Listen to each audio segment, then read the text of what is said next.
అవునానా? ఎగ్జామ్లో కాపీ కొట్టి దొరికిపోయా, పెద్ద గొడవైంది, డిబార్ చేస్తాడు. ఇప్పుడు హ్యాపీయా? పదండి లోపలికి. ఏమంటున్నావురా?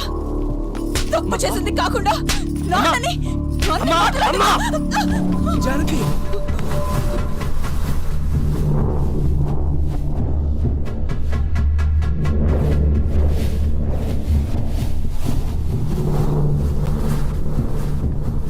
అసలు దీని కారణం ఎవరో తెలుసా? నేను కాదు, ఇదిగో ఈ పెద్ద మనిషి. చిన్నప్పటి నుండి ఆల్ట్రావ్ అని దొబ్బుతూనే ఉన్నాడు. నేనే రోజైనా నువ్వు ప్యూన్గానే ఎందుకు ఉండిపోయావు, ఆల్టర్ కాలేదే అని నేను అడిగానా? లేదే.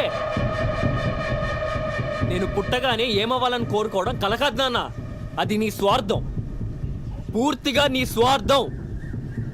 ఇక నా వల్ల కాదమ్మా, మీ స్వార్థానికి నేను బలి కాలేను.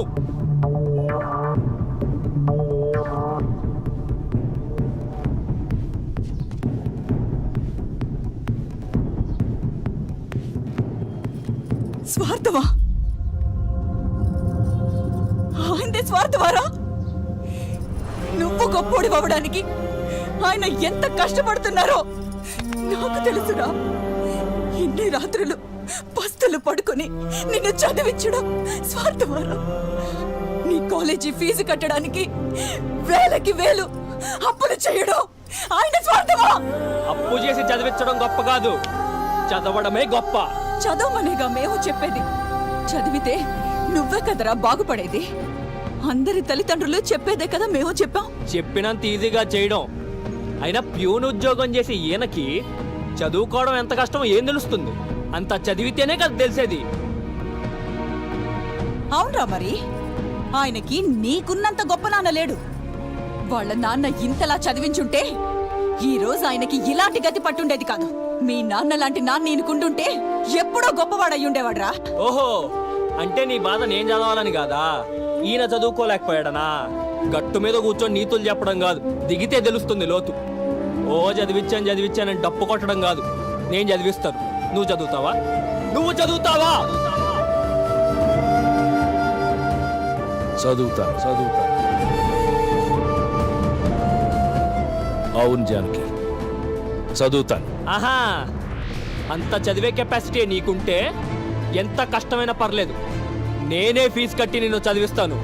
నువ్వన్న మాట కోసమైనా చదువుతాను. చదవటం పెద్ద కష్టమేమీ కాదని నిరూపించడం కోసమైనా చదువుతాను. చదివించడం కూడా పెద్ద బ్రహ్మ విద్యం కాదని, నీ ఆలోచన తప్పని నీకు తెలియడం కోసమైనా నేను చదివిస్తాను. అయితే నేను చదువుతాను. నేను చదివిస్తా. నాకేం చేయాలో అర్థం కావట్లేదు అవంతిక. మా అమ్మ నాన్న నా మీద చాలా నమ్మకం పెట్టుకున్నారు. ఆ నమ్మకాన్ని ఎలాగైనా కాపాడాలని, వాళ్ళు ఎట్టి పరిస్థితుల్లో బాధపడకూడదని ఇదంతా చేశాను. కానీ ఇలా అవుతుందని చెప్పి అస్సలు అనుకోలేదు. శివాని బాధ నాకు అర్థమవుతుంది, కానీ అంకుల్కి అర్థమయ్యేలా నువ్వే ఎలాగో మేనేజ్ చేయి. శివకుమార్,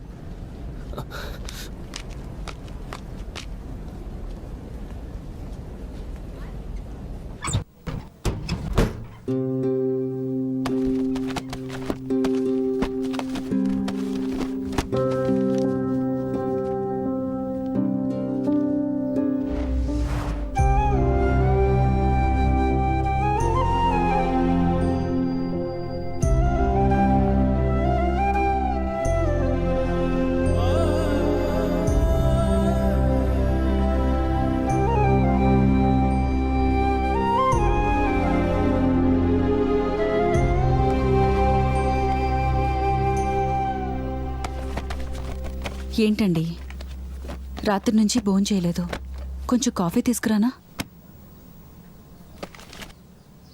ఏంటి వెతుకుతున్నారు? దొరికింది, నా ఇంటర్మీడియట్ సర్టిఫికేట్ దొరికింది. ఏమండి, ఏంటి? నాదొక చిన్న సలహా. నిన్నేదో కోపంలో ఒకరి మీద ఒకరు అరుచుకున్నారు. మీరు డిగ్రీ చేయటం అవసరమే, కానీ అది కాలేజీకి వెళ్ళి చేయాలా? ఇంట్లోనే ఉండి కరెస్పాండెన్స్ కోర్స్ చేయొచ్చు కదా అని ఎవడన్నాడు? నేను చెప్పలేదు, అబ్బాయి చెప్పాడు. మీకు ఈ వయసులో ఎందుకింత కష్టం అని. ఓహో, సార్ చెప్పమన్నాడా? ఏడాడు? నిన్నే ఇంటర్వెల్ బ్యాంగ్ అయింది ఇంట్లో. ఏయ్ అరే మళ్ళీ ఏంట్రా డబ్బులు గేమ్ ఆడుతున్నావా? నేను కరస్పాండెన్సీ చదవాలా? నేను నిన్ను అలాగే చదివించానా? నీ కాలేజ్ ఫీజు కట్టాను, నీ పాకెట్ మనీ ఇచ్చాను, నువ్వు కాలేజీకి వెళ్ళడానికి బైక్ కొనిచ్చాను. నువ్వు కూడా నన్ను అలాగే చదివించాలి.